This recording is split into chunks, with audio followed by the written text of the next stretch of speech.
Selamat pagi saudara-saudara yang kasih dalam Tuhan yang ada di Indonesia. Selamat sore, selamat sahabat yang ada di Amerika.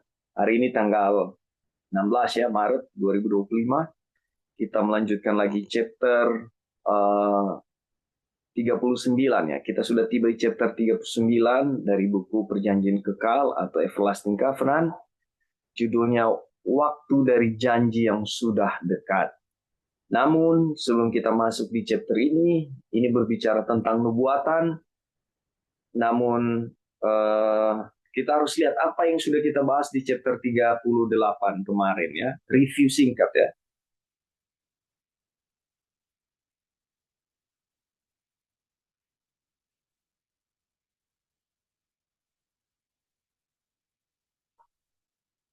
Oke, di chapter 38 judulnya kemarin ada dua pertemuan ya. Lebih memilih perbudakan daripada kebebasan.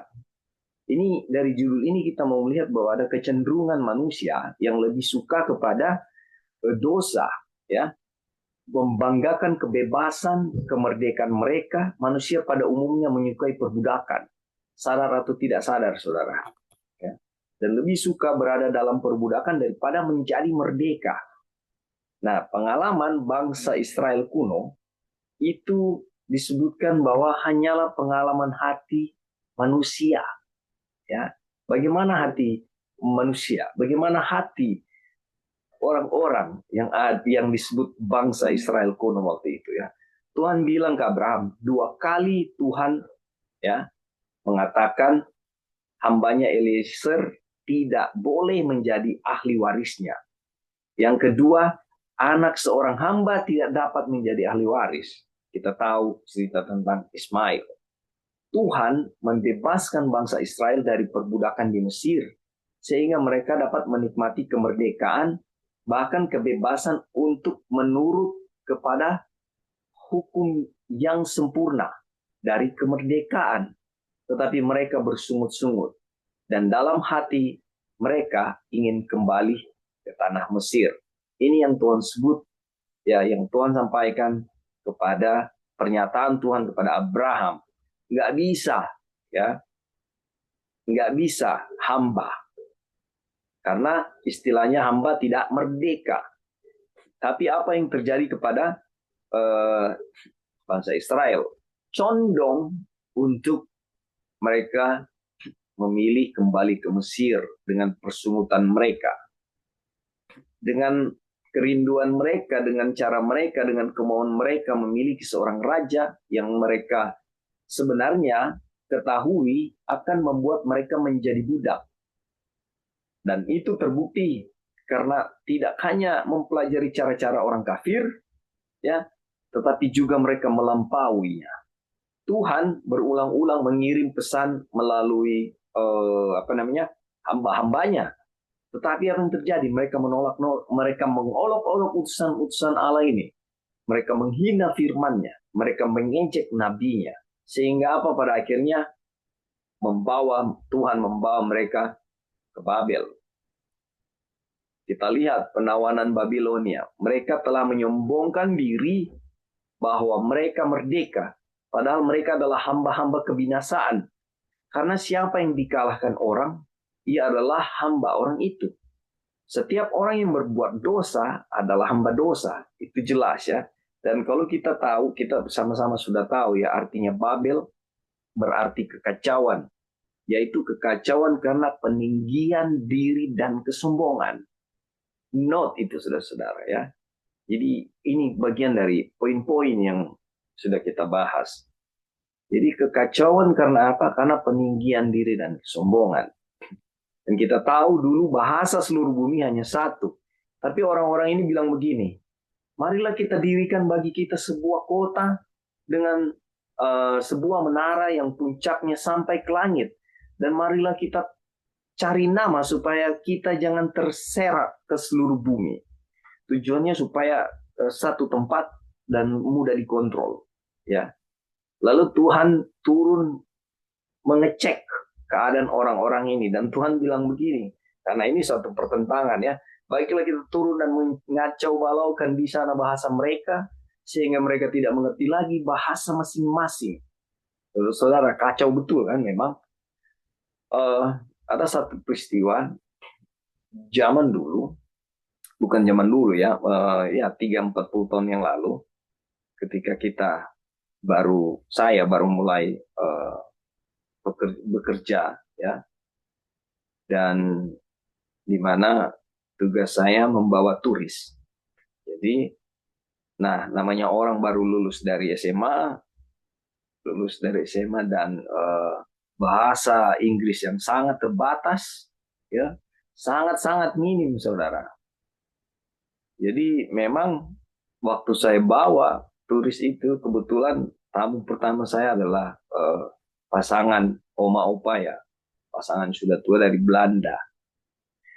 Jadi karena mereka orang yang sudah berumur, saya pikir mereka tidak komplain, mereka mengerti dan paham, ya mereka paham apa yang menjadi keadaan waktu itu, di mana keterbatasan bahasa saya. Jadi memang saudara-saudara kacau. Ya. Tapi puji Tuhan, trip yang saya bawa itu kebetulan waktu itu kita ke Bunaken ya. Nah, saya tidak banyak bicara kan keterbatasan bahasa, tapi ada hal-hal yang saya harus sampaikan ke mereka, saya sampaikan dengan bahasa-bahasa yang minim.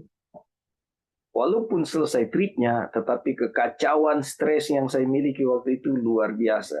Saudara bayangkan peristiwa di Babel yang sebelumnya mereka satu bahasa, waktu di komando angkat batu, sorong batu, pecahkan batu, susun batu, ya untuk menara itu sangat mudah. Dan ketika Tuhan mengacau balaukan bahasa mereka, apa yang terjadi, saudara-saudara? Silakan bayangkan sendiri ya, tidak mengerti. Bahkan saya percaya mereka saling baku pukul waktu itu karena tidak mengerti bahasa. Tiba-tiba kok kita nggak mengerti apa yang diperintahkan. Perasaan tadi atau kemarin ngomongnya mengerti-mengerti aja. Dan luar biasa Tuhan dengan kuasanya bisa buat itu terjadi ya.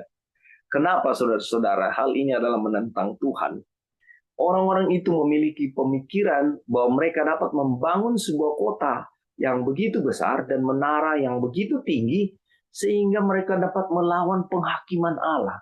Saudara, bukankah ini satu kebodohan? Ya, mereka benar-benar menganggap diri mereka lebih besar dari Tuhan. Pemikiran yang sama merasuki Lucifer. Ini sumbernya ya, bintang timur putra fajar. Ya, di Yesaya 14 dia bilang begini, aku hendak naik ke langit, aku hendak mendirikan takhtaku mengatasi bintang-bintang Allah. Dan aku hendak duduk di atas bukit pertemuan.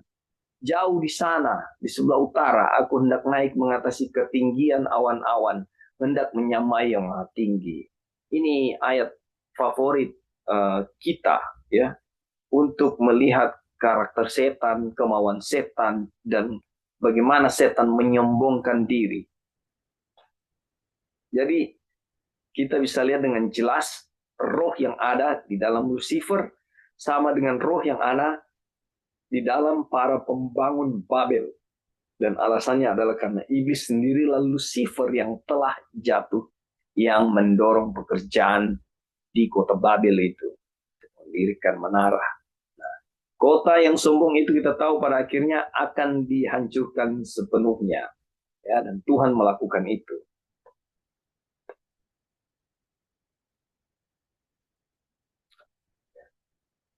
Seperti yang telah dikutip sebelumnya, yang menyatakan bahwa kejatuhannya adalah karena peninggian dirinya sendiri. Saudara, ini diulang-ulang ya, kita tahu Lucifer jatuh, dan Babel, apa-apa yang terjadi di Babel adalah juga hal yang sama. Bangsa Israel juga memiliki karakter yang sama, karena sudah bercampur baur dengan kekafiran. Mereka mau angkat raja, dan raja-rajanya menyembah menyembah dewa-dewa kafir. Saudara lihat ya. Dan itulah rancangan yang telah dibuat mengenai seluruh bumi, dan itulah yang terancung terhadap segala bangsa, Tuhan semesta alam. Jadi segala kekacauan ya yang Tuhan buat itu adalah satu yang Tuhan nyatakan bahwa Tuhan punya kuasa ya. Tetapi juga Tuhan bilang kalau kamu mencari aku ya, aku akan memperbaiki engkau, aku akan menuntun engkau, Aku akan memberkati engkau. Ya, dan itu semua adalah rancangan yang Tuhan buat bagi manusia. Kita menyadari bahwa pembebasan yang lengkap dan terakhir bagi seluruh Israel bertepatan dengan kehancuran Raja Babel.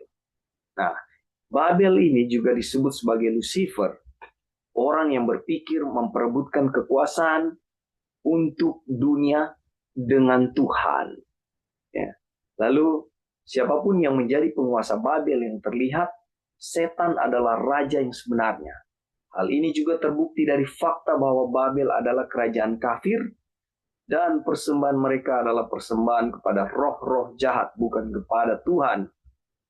Dan yang dia adalah ilah dunia ini, roh yang meninggikan diri secara ekstrim, bertentangan dengan roh Tuhan yang rendah hati, lemah lembut, merupakan kebesarannya. Roh antikristus, yaitu lawan yang meninggikan diri di atas segala yang disebut atau yang disembah sebagai Allah. Bahkan ia duduk di bait Allah dan mau menyatakan dirinya sebagai Allah. Kita lihat ayat tadi di atas ya. Nah, Raja Belshazzar memakai perkakas-perkakas rumah Tuhan dan minum anggur dari perkakas-perkakas itu. Bersama-sama dengan istri dan gundik-gundiknya memuji-muji dewa-dewa dari emas dan perak, tembaga, besi, kayu, dan batu. Dan dengan demikian ia menyombongkan diri bahwa Allah-Allah buatan mereka lebih besar daripada Allah Israel. Satu hal yang menjadi kekonyolan lagi, saudara-saudara. Ini contoh kan? Lalu apa yang dimaksud dengan pembebasan dari Babel? Roh yang sama yang menggerakkan orang-orang Yahudi ketika mereka bersikeras untuk memiliki seorang raja, agar mereka dapat menjadi seperti bangsa-bangsa kafir di sekeliling mereka.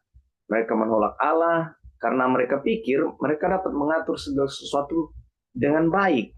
Itu sama rohnya ya, dengan roh Lucifer itu ya. Nah, ketika orang Israel dibawa ke Babel, kota yang sombong dan angkuh itu hanyalah sebuah perwujudan yang bisa terlihat dari nyata dari kondisi yang mereka alami selama ini. Jadi memang bangsa Israel ini sudah bebal, kepala batu, ya, keras kepala istilahnya. Lalu peristiwa mereka dibawa ke Babel itu hanya implementasi dari sikap keangkuhan mereka. Jadi bukti nyata ini loh akibatnya dan ini loh keadaan yang harus kamu lewati, kan gitu. Mereka diangkut ke Babel karena mereka tidak memelihara hari Sabat. Kita telah mempelajari bahwa memelihara hari Sabat adalah perhentian di dalam Allah. Ini berarti pengakuan yang sempurna akan Dia sebagai penguasa yang tertinggi dan yang berwenang. Oleh karena itu kita harus memahami bahwa pembebasan yang sempurna dari Babel adalah pembebasan dari belenggu diri sendiri, menuju kepercayaan mutlak kepada Allah dan ketaatan kepadanya. Wow, saudara, lihat ya. Pokoknya kemarin saya sangat setuju dengan Brother Lauri ketika dia bilang, ini pelajaran ini puji Tuhan luar biasa. Pelajaran ini menuntun seperti tadi Pendeta Jeki bilang ya. Ini menuntun ya supaya saudara dan saya untuk tahu diri ya. Untuk kita datang di dalam kerendahan diri kita dan mengaku bahwa kita ini nggak bisa apa-apa selain Tuhan. Dan dengan hal itu yang kita lakukan, kita akan memiliki kehidupan yang penuh penyerahan kepada Tuhan, bergantung terus kepada Tuhan, dan menyerahkan diri kepada Tuhan. Ya, di dalam setiap keadaan dan kondisi kita, karena kita sadar oleh Roh Kudus, kasih tahu, kamu bukan siapa-siapa, kamu nggak bisa siapa apa-apa. Ayat pun bilang, di luar aku kamu tidak dapat berbuat apa-apa. Itu perkataan Yesus, saudara. Dan kesadaran ini yang perlu kita miliki oleh kuasa Tuhan untuk sadar seperti itu. Ya, bukan kita yang berusaha sadar. 70 tahun tergenapi. Dia menyebutkan waktu yang pasti untuk pembuangan Israel ke kota Babel. Kita akan bahas di chapter ini ya. Nah, persis pada peristiwa pertama, demikian pula pada peristiwa kedua, segala sesuatu terjadi sesuai dengan firman Tuhan.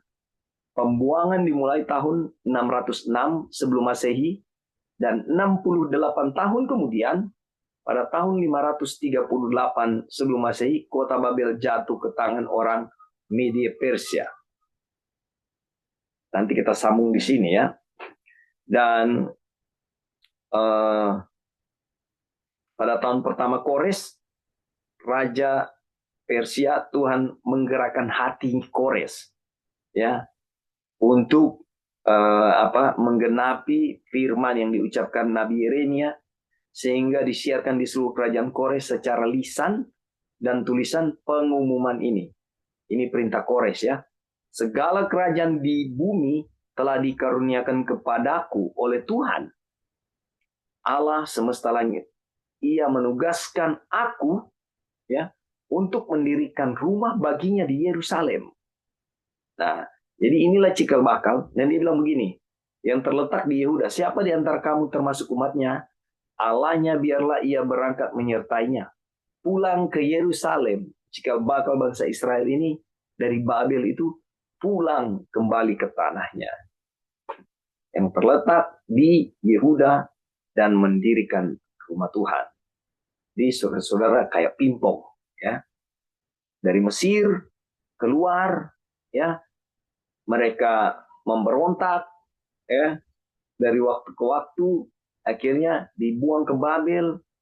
Lalu Tuhan juga penuh kasih sayang melalui nabi-nabinya, dia tuntun lagi mereka, melalui raja juga tuntun bangsa Israel untuk pulang ke tanahnya.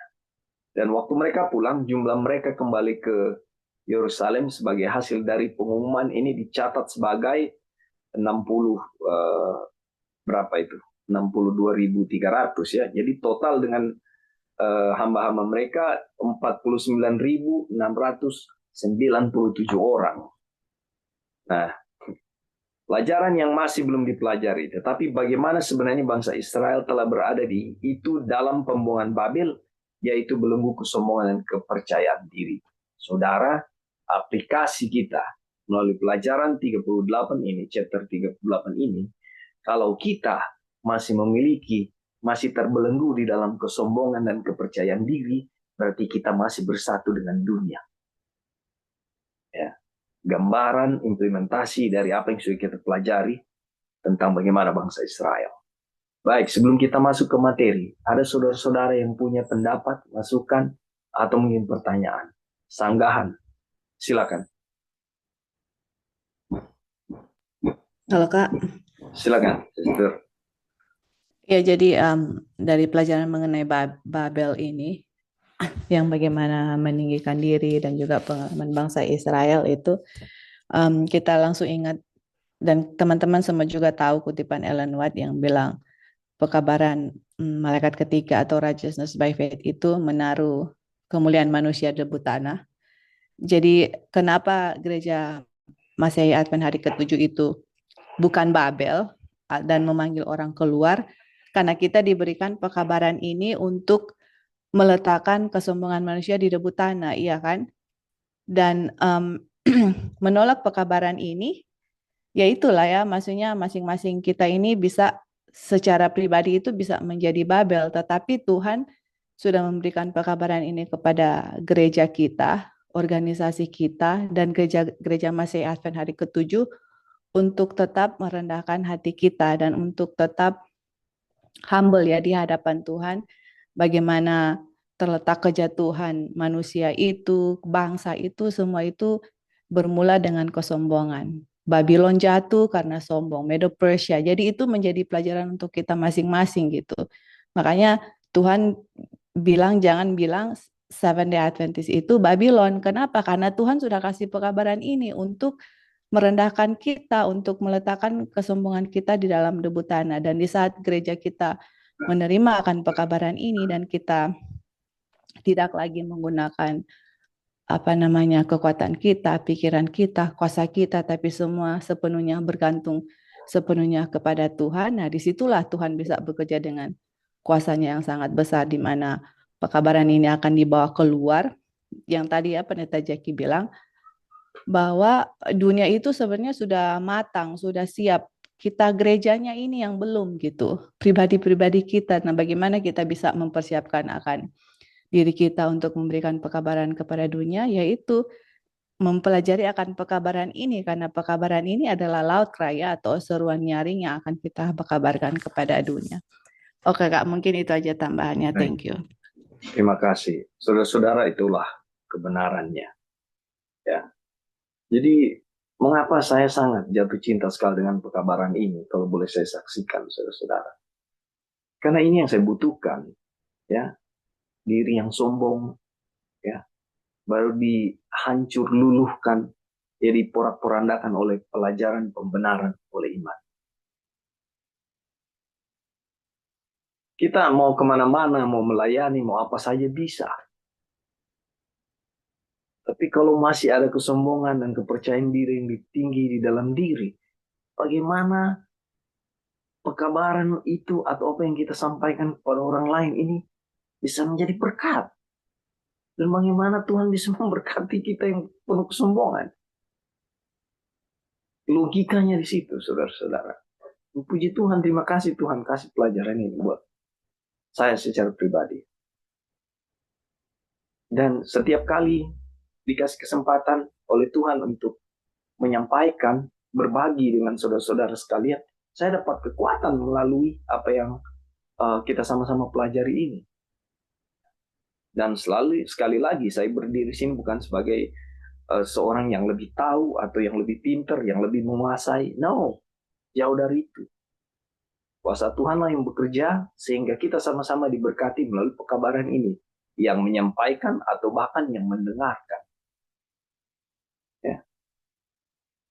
Terpujilah nama Tuhan. Terima kasih. Masih ada yang lain, saudara-saudara? Sebelum kita masuk materi.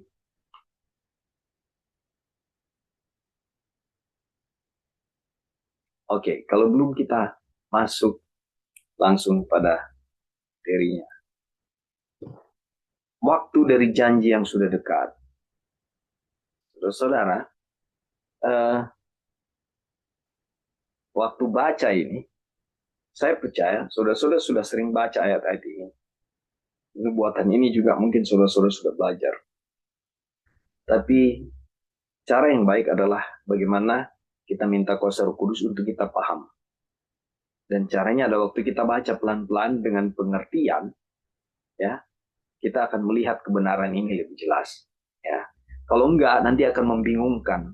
Oh, si domba, si kambing, lalu ada tanduknya di sebelah sini, satu lebih panjang, baru ada yang keluar di antara mata. Ini kayak jadi bingung, ya. Walaupun sudah kita pernah belajar dulu tentang nubuatan-nubuatan ini. Oke, baik, saya baca. Kita telah melihat bahwa jika Israel telah mempelajari pelajaran tentang kepercayaan kepada Allah dan tidak terus berada dalam belenggu kesombongan dan kepercayaan diri, maka 70 tahun pembuangan di Babel akan membawa mereka ke titik di mana janji yang telah lama tertunda tentang warisan yang kekal akan segera digenapi. Jadi ada nubuatan di situ, saudara-saudara. Pada kenyataannya, kondisi akan sama seperti ketika Israel yang dibebaskan dari pembuangan dengan yang dibawa masuk ke tanah Kanaan, dibawa kepemimpinan Yosua 1000 tahun sebelumnya. Ya. Karena seperti yang telah dinyatakan, sampai pada satu awal, pembuangan di Babel satu-satunya waktu nubuatan yang pasti adalah periode 70 tahun. Tetapi Allah telah menubuatkan sebelum masa itu berakhir bahwa pelajaran itu belum dipelajari. Dan karena itu menjelang akhir masa itu dia memberikan kepada Nabi Daniel sebuah penglihatan yang menetapkan masa yang lebih panjang lagi.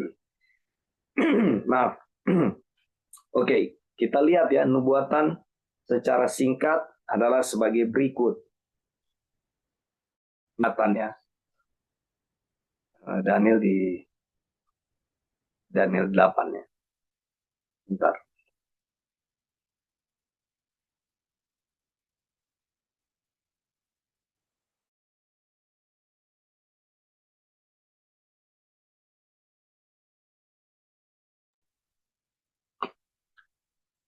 Daniel melihat dalam penglihatan seekor domba jantan. Saudara, untuk supaya nggak bingung, saya kasih bold kuning ya.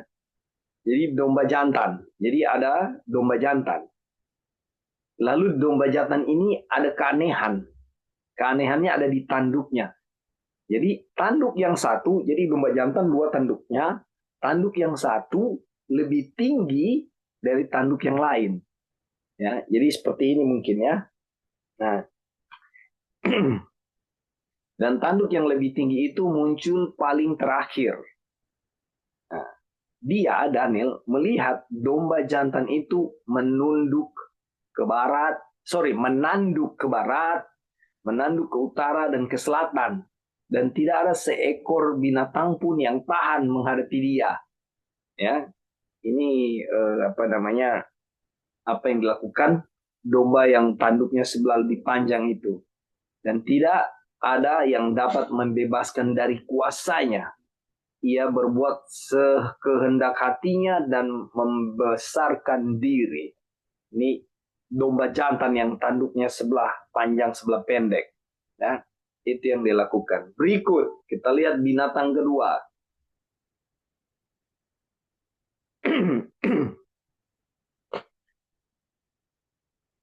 Lalu ia melihat seekor kambing. Tadi domba ya, ini kambing. Datang dengan marah dari arah barat dengan satu tanduk yang menonjol di antara kedua matanya. Jadi di antara mata ini ada satu tanduk. Apa yang kita bilang ya? Istilah sekarang ini. Sorry, saya lupa. Jadi ada istilah bisnis sekarang yang menyatakan seperti itu ya. Jadi ada binatang, kalau yang sekarang di bisnis itu bilang kuda ya, ialah ada tanduknya panjang di antara kedua matanya. Nah di nubuatan Daniel 8 ini yaitu kambing. Ya, dia datang dengan marah dari arah barat dan tanduknya menonjol. Ia datang pada domba jantan yang dua tanduknya dan yang kulihat berdiri di depan sungai itu. Dia datang ke domba jantan tadi itu ya. Lalu menyerang dengan keganasan. Jadi domba tadi diserang oleh kambing ini. Oke.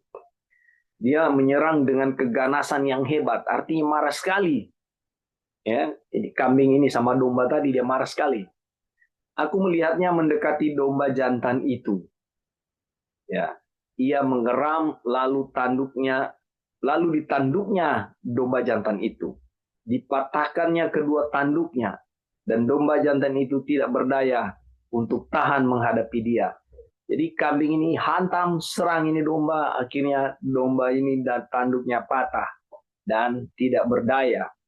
Dihempaskan dia ke bumi, diinjak-injaknya, dan tidak ada yang melepaskan domba jantan itu dari kuasanya. Ya, jadi memang tidak berdaya si domba. Kambing jantan ini sangat membesarkan dirinya, ya sombong ya, karena ini sudah menang ya.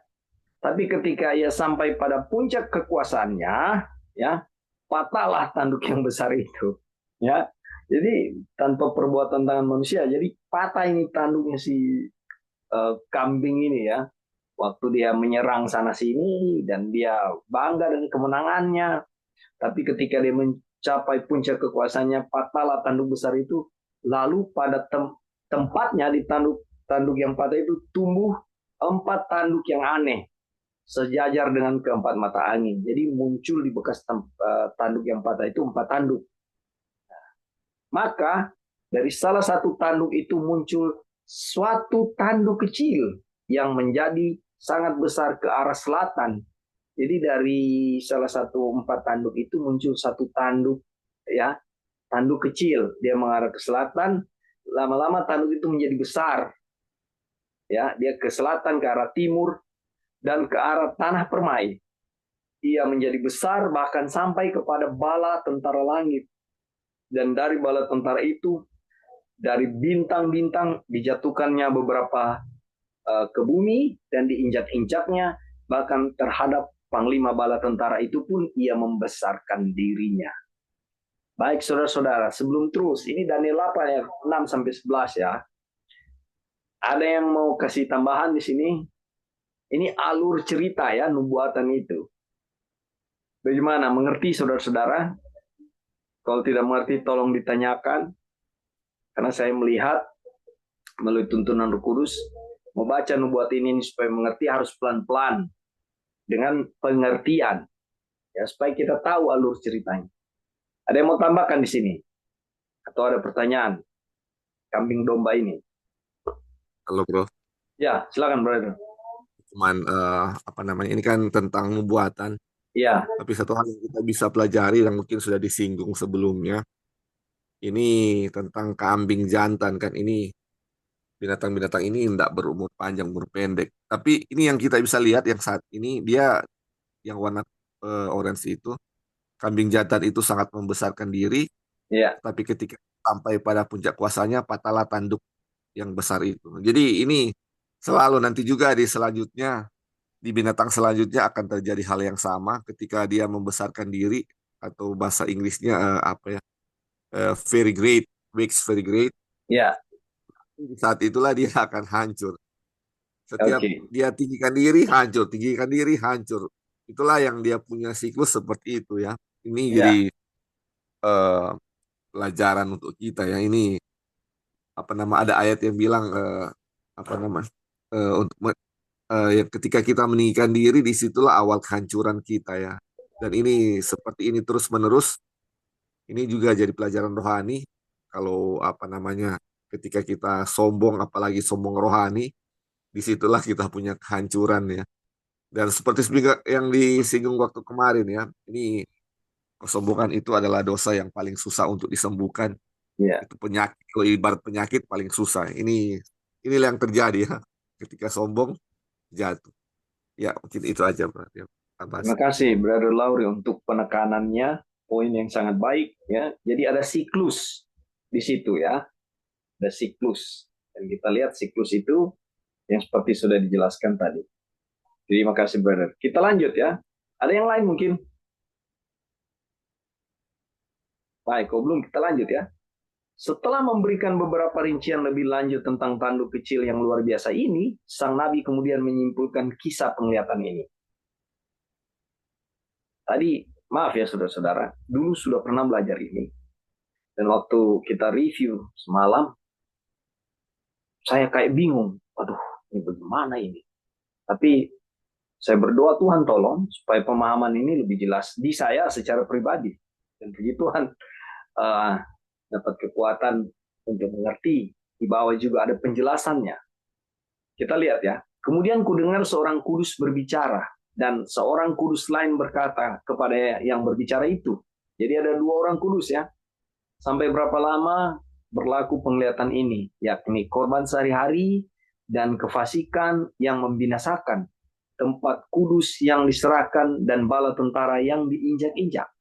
Maka ia menjawab, sampai lewat 2.300 batangan pagi, lalu tempat kudus itu akan dipulihkan dalam keadaan yang wajar. Terus kita lihat di sini ya.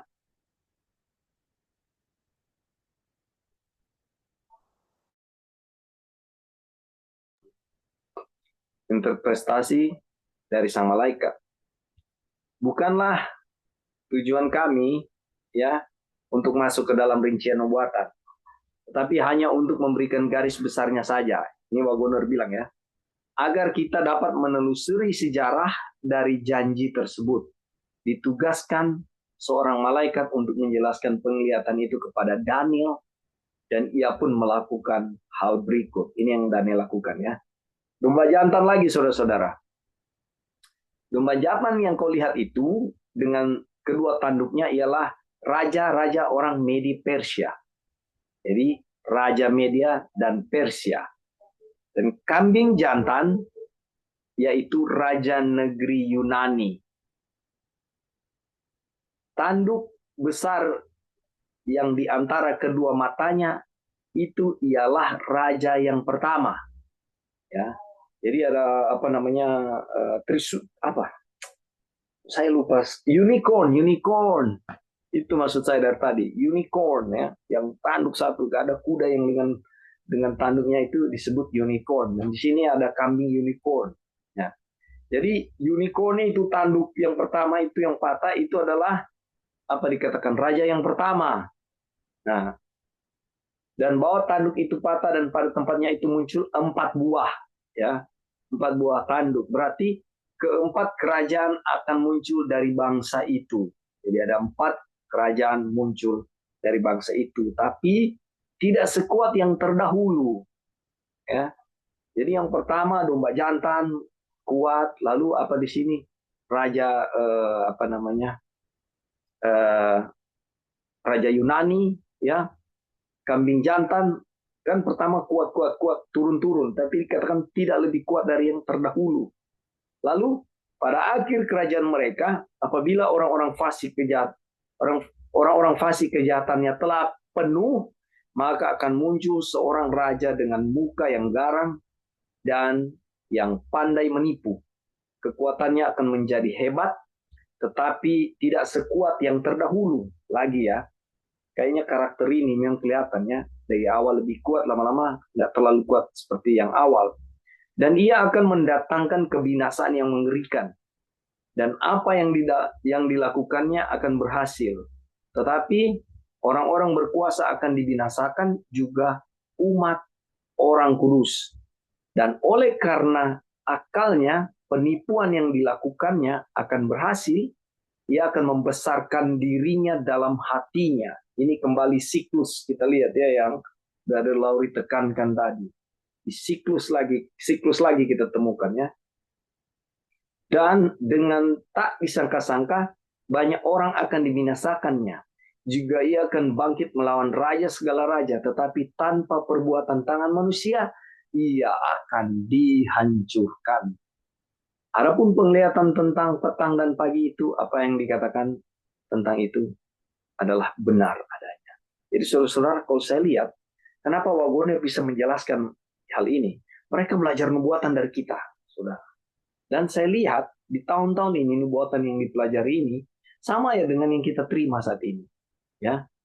Jadi apa yang dikatakan tentang itu adalah benar. Oke, dari kutipan ini sebelum kita lanjut, sudah kelihatan ya domba jantan itu siapa ya, lalu kambing jantan itu siapa. Ada yang mau kasih tambahan atau masukan lagi? Silakan.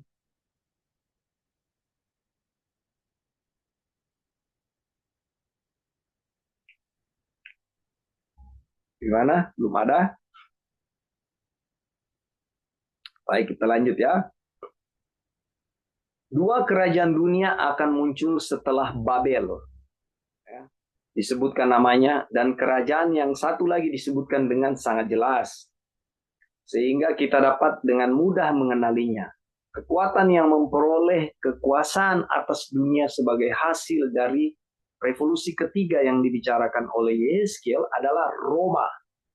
Yang di sini dengan jelas ditunjukkan oleh tindakannya yang melawan raja di atas segala raja. Setelah kematian Alexander, Raja Yunani, kerajaan dibagi menjadi 4 bagian. Dan dengan penaklukan Makedonia, salah satu dari 4 bagian ini, pada tahun 68 sebelum Masehi, Roma memperoleh kekuatan sedemikian rupa sehingga dapat menguasai dunia. Oleh karena itu, dikatakan bahwa ia muncul dari salah satu dari keempat bagian tersebut. Ini Roma yang tanduk kecil, keluar dari 4 tanduk itu, keluar dari salah satu 4 tanduk itu, dia tanduk kecil keluar dan lebih hari lebih besar. Ya, ini dia Roma, kerajaan Roma. Oke, ada yang mau tambahkan di sini? Baik, kalau belum kita lihat lagi lebih panjang. Periode nubuatan yang panjang. Tetapi ada suatu periode waktu yang berhubungan dengan penglihatan ini, yang tidak dijelaskan oleh malaikat itu dengan penglihatan selanjutnya. Masa itu adalah 2.300 hari atau secara harafiah 2.300 petang dan pagi. Bahwa ini bukan hari-hari secara harafiah dapat diketahui dari hal ini.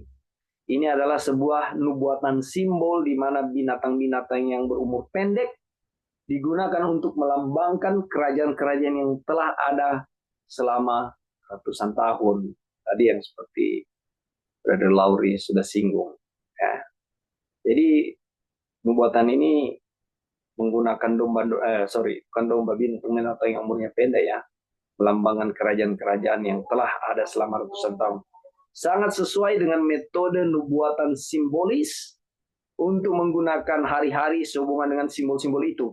Tetapi jelaslah bahwa hari-hari itu harus melambangkan suatu periode yang lebih panjang dalam penafsirannya, karena 2.300 hari sedikit lebih dari 6 tahun. Hampir tidak mungkin merupakan permulaan kerajaan yang pertama. Jadi kita dibenarkan untuk menyimpulkan bahwa setiap hari melambangkan 1 tahun, seperti dalam Yeskiel 4 ayat 6, di mana Tuhan menggunakan hari untuk melambangkan tahun. 1 hari bagi manusia adalah 1 tahun bagi Tuhan. Oke. Kemudian malaikat yang sama datang kembali sebagai hasil dari doa Daniel untuk memberitahukan sisa penglihatan itu, yaitu tentang hari-hari. Daniel 9, 20-23 ya. Mulai dari bagian yang terakhir, seolah-olah tidak ada jeda waktu, malaikat itu berkata, 70 minggu telah ditetapkan atas bangsamu dan seterusnya. Kita lihat, 70 minggu, 490 tahun ditetapkan atau dipotong dari 2.300 tahun atas bangsa Yahudi. Mereka harus mulai dari keluarnya perintah untuk memulihkan dan membangun kembali Yerusalem. Ya, ingat dari Raja Kores tadi ya. Perintah ini secara lengkap dan jelas dapat kita temukan dalam Esra 7 ayat 11-26 dan diberikan pada tahun ke-7 pemerintahan Artasasta, Raja Persia, yaitu tahun 457 sebelum Masehi. Dimulai pada tahun 457 sebelum Masehi, 490 tahun akan berakhir pada tahun 34 Masehi. Apa peristiwa di 34 Masehi, saudara-saudara? Ya. Tetapi yang terakhir dari minggu-minggu kenabian ini terbagi 69 di antara 483 tahun mencapai tahun 27 Masehi, menandai waktu Mesias atau Yesus melakukan public ministry, ya, pelayanan pertama. Dia diurapi waktu itu melalui baptisan. Nah, pada pertengahan minggu terakhir dari tahun-tahun itu, yaitu 3,5 tahun setelah pembaptisan Yesus, Mesias disalibkan, tetapi bukan untuk dirinya sendiri selama 1 minggu penuh atau 7 tahun perjanjian itu digenapi. Oke. Sampai di sini, ada yang mau kasih tambahan, saudara-saudara?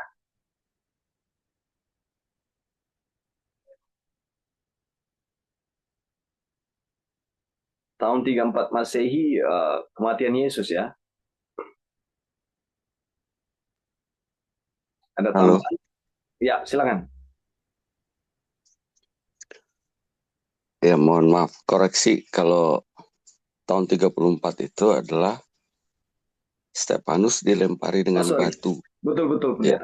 Saya minta maaf. Jadi betul, ya. Stefanus itu, dilempar oleh batu. Yesus mati itu tahun 34. 31. 31, betul. Ya, dan Yesus dibaptiskan, diurapi 27. Itu tahun 27. Ya. Betul. Jadi itu dari tahun 27 sampai 34 itu ada 1 kali 7. 1 minggu itu dibilang ya, 1 kali 7. Nah, sebelumnya ada 62. Ada 62 minggu, lalu kemudian ada 7 kali 7. Jadi kalau dijumlahkan awalnya 7 minggu, 62 minggu, itu sudah 69 minggu ditambah 1 minggu, itu jadi 70 minggu. Betul.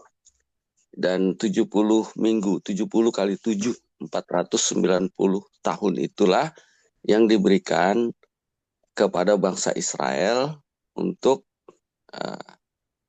kembali kepada Allah, ya. Ya.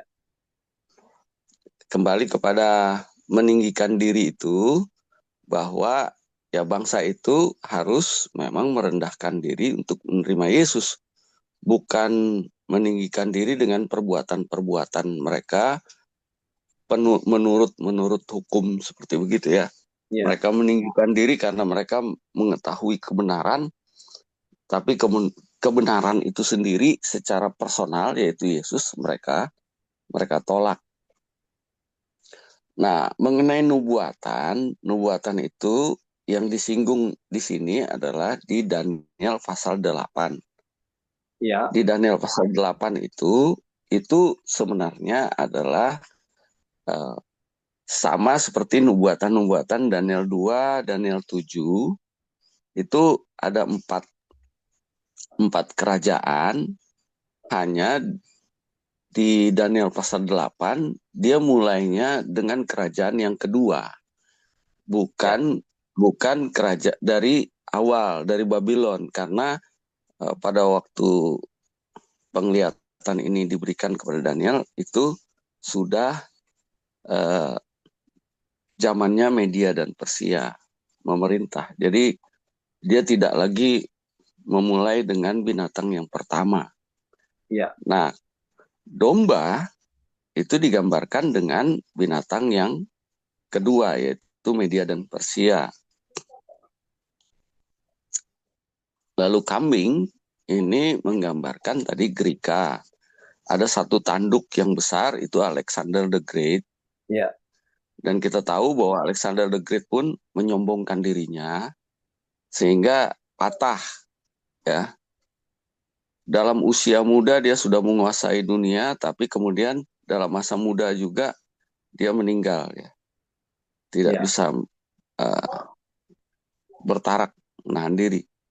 Jadi kesombongan inilah yang ditonjolkan, ya. Ditonjolkan.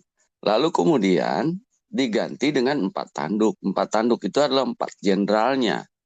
4 jenderalnya. Dan itu ada pembagian wilayah kekuasaannya, ya. Ada 4 jenderal ini. Dan dari pembagian 4 kekuasaan ini akan muncul tanduk kecil. Dan itu adalah Roma. Jadi di sini digambarkan bahwa Roma itu hadir, ya. Roma itu hadir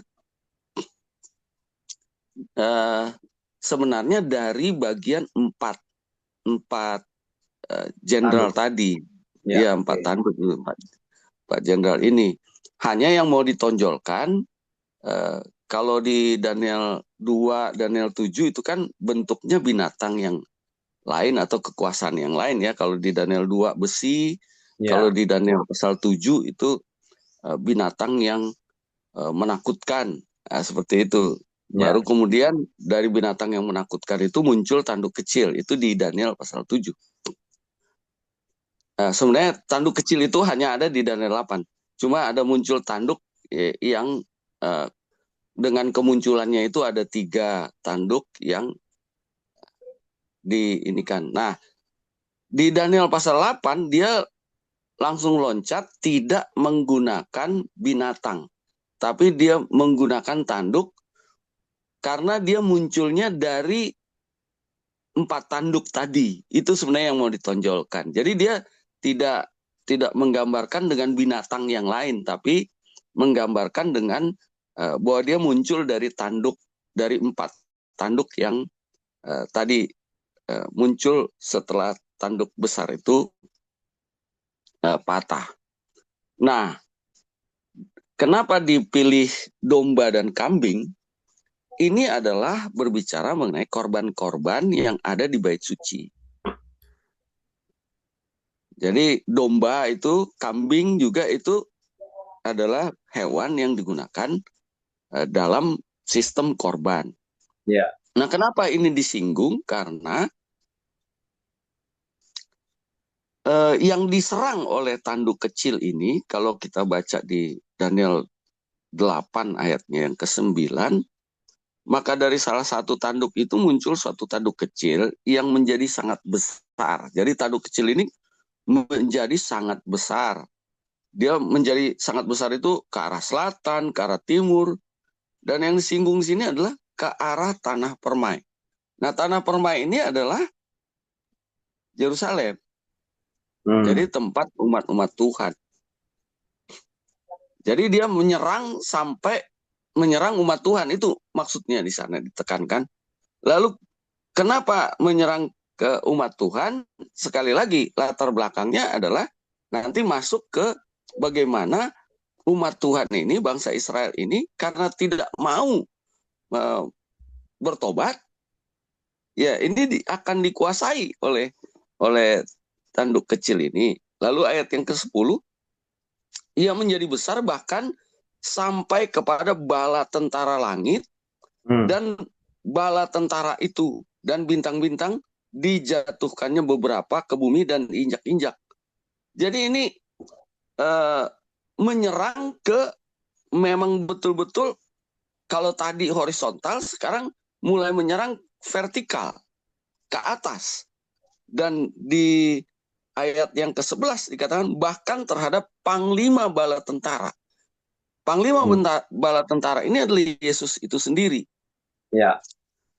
Jadi kalau kita mau konsentrasi, sebenarnya ini mengarah kepada bagaimana Yesus itu diserang, ya, korban-korban.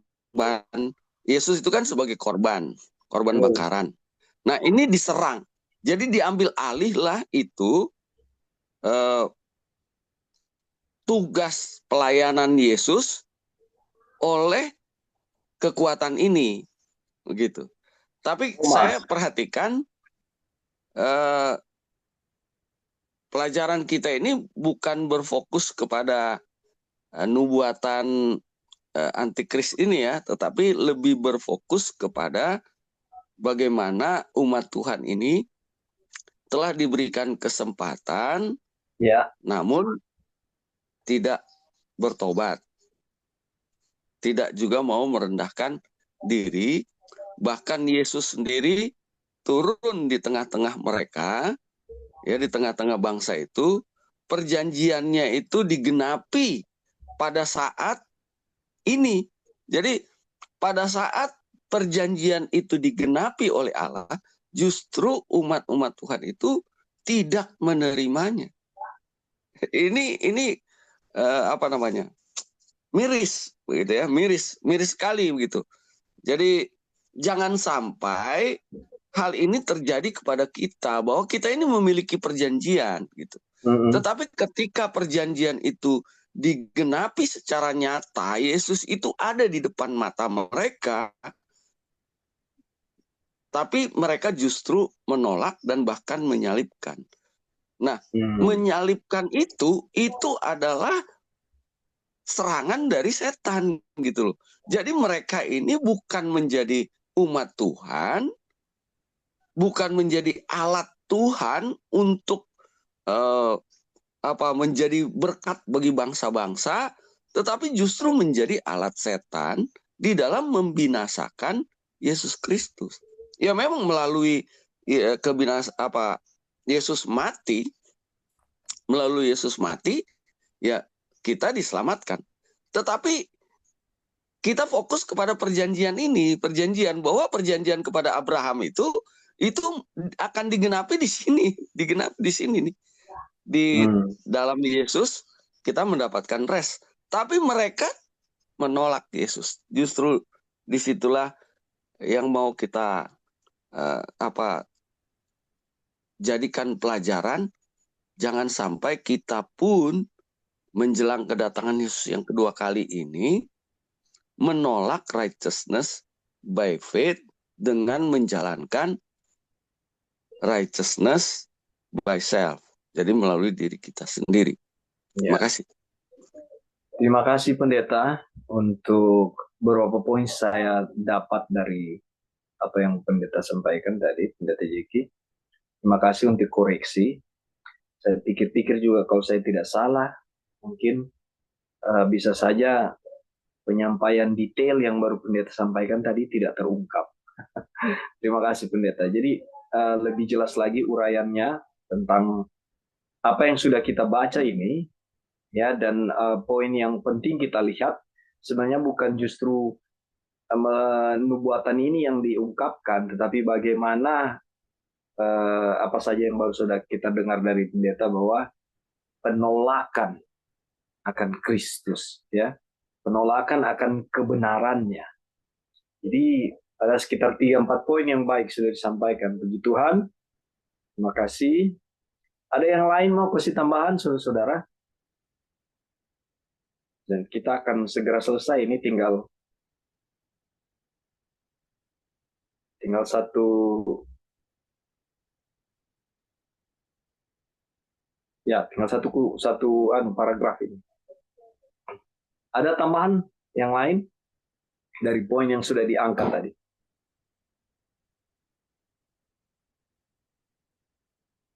Baik, kalau belum. Jadi memang, ya saudara, waktu kita lihat chapter 38 dari uraian yang sudah kita pelajari kemarin, penekanannya tentang itu. Ya, bagaimana diri, kesombongan, ya, menjadi satu kegagalan. Dan Tuhan tidak mau seperti itu. Dan ini penyakit kesombongan ini adalah yang paling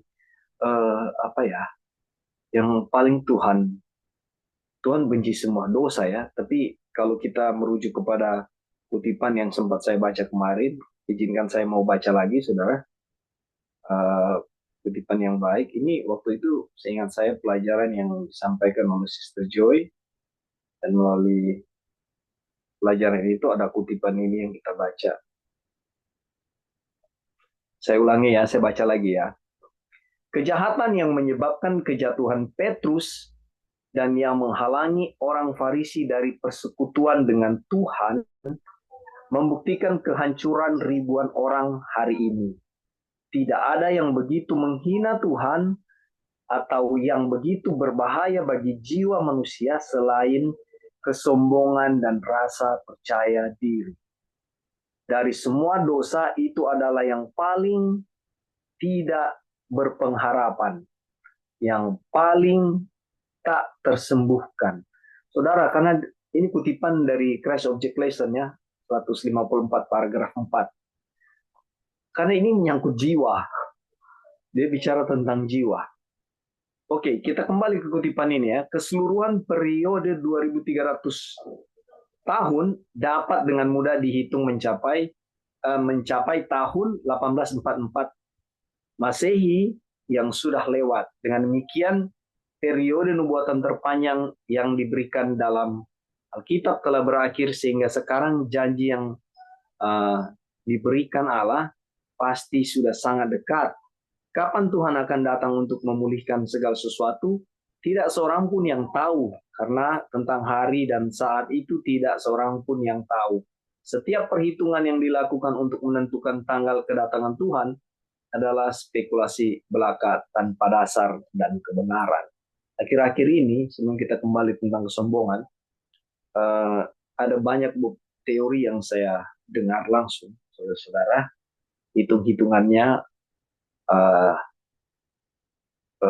tahun itu jatuh di 2000, antara 2031 dan 2033. Ya. Jadi sudah dibilang, mereka sudah hitung-hitung dari 1844 sampai tahun itu, mereka hitung kegenapan bumi adalah 6.000 tahun. Dan seperti nasihat firman Tuhan, nasihat ayat-ayat ini, bahwa tidak ada yang tahu. Jadi siapapun itu yang menyampaikan, kebetulan saya ada di situ dan saya hanya bisa menjadi seorang yang mendengarkan. Tapi saya ingat ayat ini, ya, bahwa tidak ada yang tahu, dan saya tidak mau berspekulasi, saya tidak percaya apa yang disampaikan itu.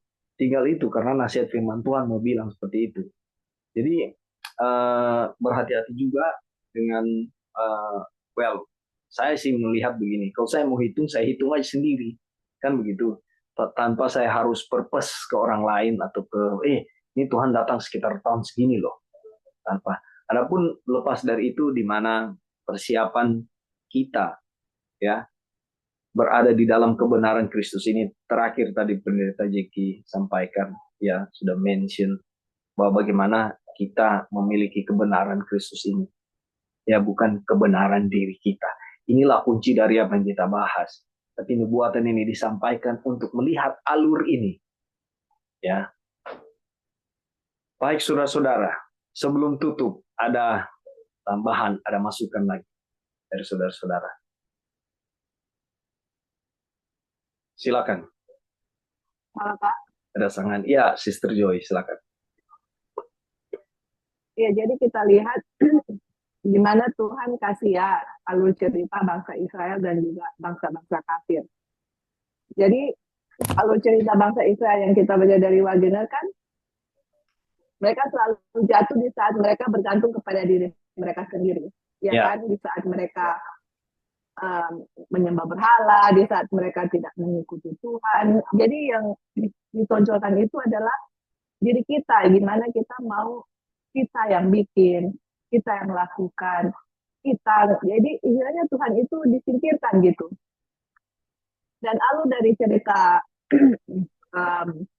bangsa kafir dari Babylon, Medo Persia, Grecia sampai Pagan Rome, dan juga Pagan Rome, kita lihat di situ bahwa kejatuhan bangsa itu selalu bermula dari kesombongan mereka, ya kan? Jadi kita lihat dua alur cerita itu, umat Tuhan dengan bangsa kafir itu sama. Selalu diajarkan kepada kita bahwa kesombonganlah yang mendahului kejatuhan. Dan itu juga adalah sama dengan cerita Lucifer kan? Kenapa dia jatuh itu karena pride, sombong. Nah, di jemaat Laodikia juga untuk kondisi kita saat ini. Tuhan Yesus itu di mana gitu? Yeah. Di Wahyu itu dia bilang Tuhan mengetuk hati kita gitu. Jadi istilahnya apa yang saya bikin, saya rencanakan, saya lakukan itu tidak melibatkan Tuhan gitu, melibatkan saya diri sendiri gitu. Makanya dibilang beli baju tiba kebenaran Kristus, minyak pelumas mata, apalagi emas gitu. Jadi kita itu telanjang ya, buta, tidak tahu apa-apa gitu. Dan kenapa kondisi kita seperti itu? Karena saya melibatkan diri saya sendiri, tidak melibatkan Tuhan, sama seperti bangsa Israel, sama seperti bangsa kafir. Pelajaran pembenaran oleh iman inilah yang membuat kita untuk sadar gitu loh. Orang bilang, karena sadar diri dong gitu. Tahu diri orang bilang begitu. Apa yang kita lakukan tanpa Tuhan, tanpa rencana Tuhan, tanpa Tuhan yang mengontrol, itu sama dengan bangsa Israel, dengan bangsa kafir. Ujung-ujungnya pasti jatuh. Disitulah kejatuhan kita. Jadi, puji Tuhan kita diingatkan kembali dengan pekabaran ini bahwa Tuhan itu sangat baik, dia mencintai kita, dan dia mau kita untuk selalu bergantung kepada kita, kepada Tuhan dalam segala sesuatu yang kita lakukan. Jadi kita... Amin. Puji Tuhan. Oke. Masih ada lagi, saudara-saudara? Silakan.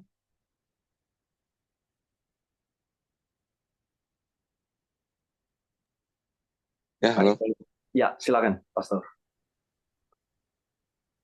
Jadi, kalau angka itu sudah berakhir di nubuatan 2300, petang dan pagi. Tidak ada lagi angka-angka yang kita bisa buat. Ya.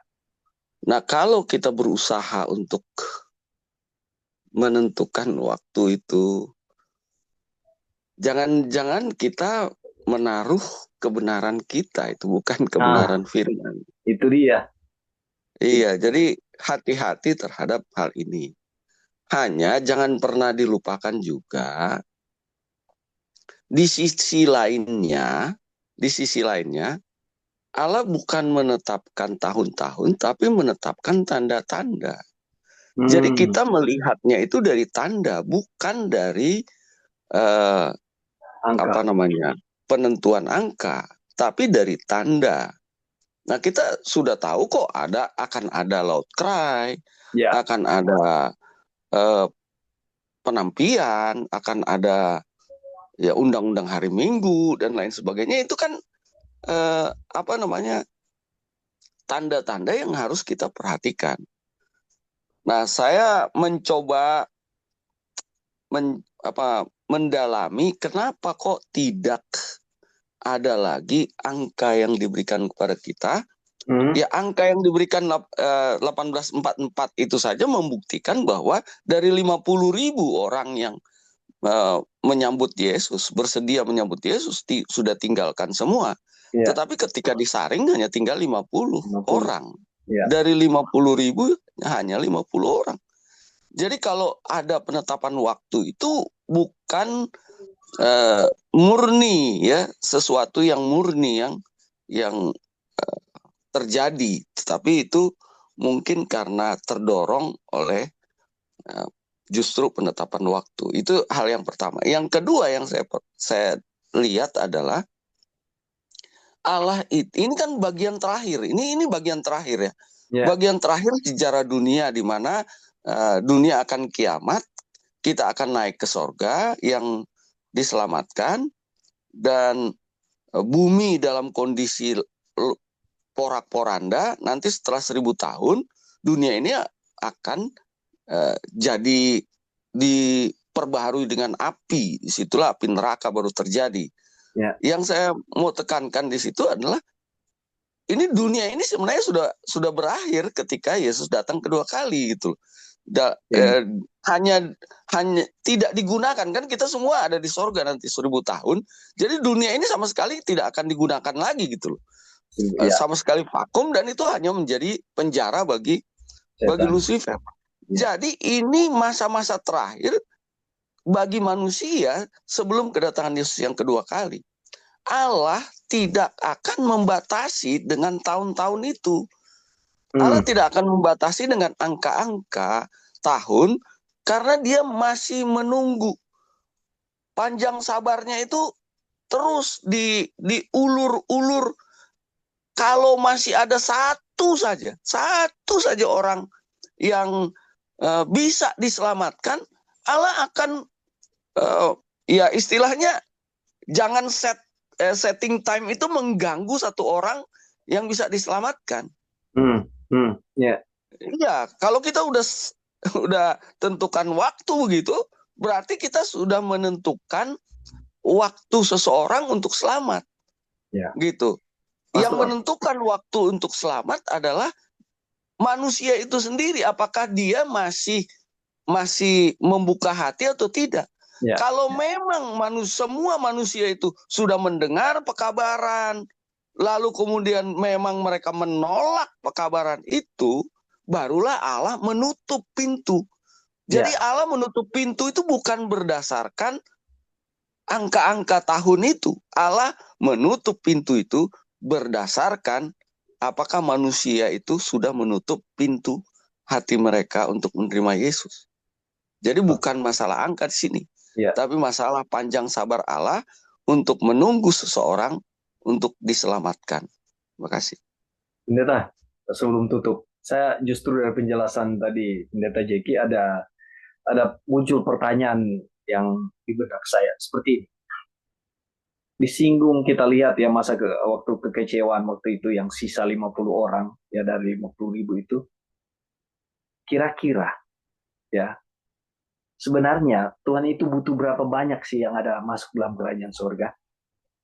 Dari semua kutipan kita tahu Tuhan mau semua selamat. Tapi dengan segala situasi, sebenarnya Tuhan butuh berapa banyak yang ada dalam kerajaan surga?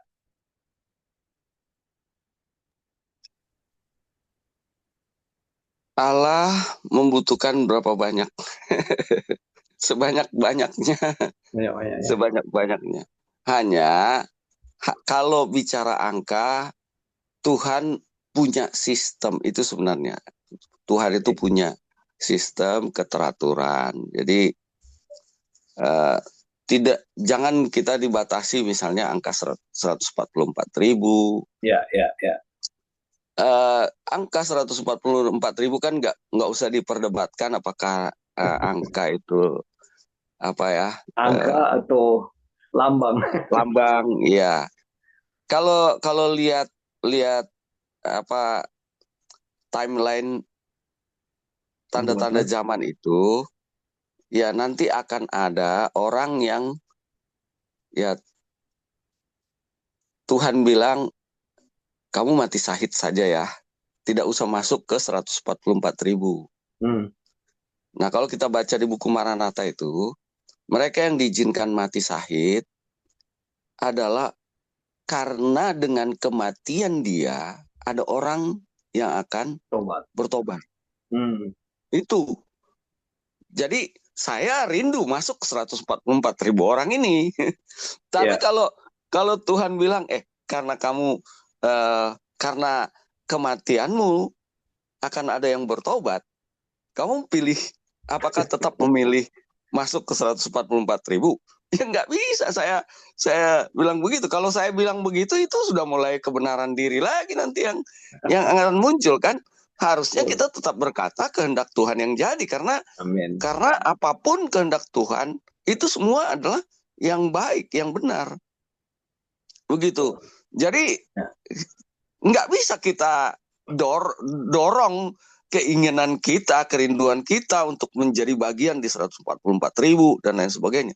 Kemudian kita mundur lagi ke belakang, dikatakan kalau kita tidak bisa, umat Tuhan ini tidak bisa masuk ke masa kesusahan ini, Ya. maka mereka akan diistirahatkan. Itu cara-cara Allah untuk menyelamatkan. Gitu loh. Cara-cara Allah untuk menyelamatkan. Jadi Allah bukan bicara angka di sini. Hmm. Allah membuka setiap kesempatan orang untuk diselamatkan. Itu saja yang kita konsentrasikan. Ya. Dan kita yakinkan bahwa kita diselamatkan bukan karena usaha kita, bukan karena perbuatan kita, sehingga kita berserah saja sama Tuhan. Kalau memang Tuhan lihat saya harus istirahat, ya istirahatlah. Puji Tuhan. Karena dengan demikian saya bisa diselamatkan gitu. Tapi kalau Tuhan lihat saya boleh masuk ke masa kesusahan, ya jangan kita langsung memaksakan diri harus masuk ke 144.000 orang. Jangan juga kita memaksakan saya mati syahid aja lah. Lalu kemudian petantang-petenteng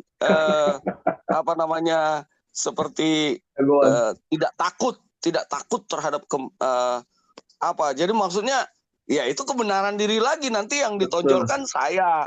Ini lagi. Jadi tetap suruh yang kasih pergumulan kita itu pergumulan kepada Yesus ya. Ya. Ingat itu, pergumulan kita jangan sampai kita tuh lepas hubungan kita dengan Yesus. Saudara yang kasih, latihlah dari sekarang ini kata hati kita. Karena hati kita ini penipu kan gitu. Betul. Tapi nanti itu Allah itu betul-betul berbicaranya itu melalui kata hati. Kata hati kita yang memang sudah diserahkan sepenuhnya kepada Yesus. Jadi melalui kata hati ini yang bicara. Nanti akan dituntun apa yang kita harus lakukan, kerjakan ini, itu bukan lagi dorongan diri, tapi memang itu sudah firman Allah yang sudah langsung berbicara di dalam hati kita. Jadi kita harus mulai belajar sekarang ini mendengar firman Tuhan dan menyesuaikan suara hati kita dengan kebenaran firman Tuhan ini. Jangan dilawan firman Tuhan dengan suara hati yang mungkin penuh dengan tipu muslihat itu. Suara hati kita harus ditundukkan selalu dengan firman Tuhan sehingga nantinya Tuhan memang betul-betul akan berbicara melalui suara hati kita karena hati kita bukan lagi hati penipu tapi hati yang sudah diubahkan. Ya. Oke, nanti terlalu panjang. Terima kasih Tuhan berkati. Terima kasih Pendeta Jeko untuk kesimpulannya. Saya anggap itu kesimpulan. Jadi memang apa yang sudah Alkitab uraikan kebenaran, karena kita lihat ya rata-rata ayat mengindikasikan kayaknya sedikit ya, sedikit. 8 orang yang selamat dari air bah, lalu 2 orang utusan untuk lihat Kanaan itu tanah yang subur, banyak susu. Jadi yang 12 itu menyampaikan hal yang berbeda, dan sedikit yang banyak yang bagaimana? Banyak yang terpanggil, sedikit yang terpilih. Hal-hal yang mengindikasikan sepertinya sedikit, tapi konsentrasi betul yang sudah disampaikan bahwa kita dengan Kristus, hubungan kita. Terima kasih Pendeta Jeki, terima kasih Sister Joy, dan terima kasih saudara-saudara yang lain juga yang sudah berpartisipasi bersama-sama di dalam Bible Study ini. Dan saya bawa Bible Study ini dalam nama Tuhan kita Yesus Kristus, dan kembali lagi kemuliaan hanya bagi nama Tuhan.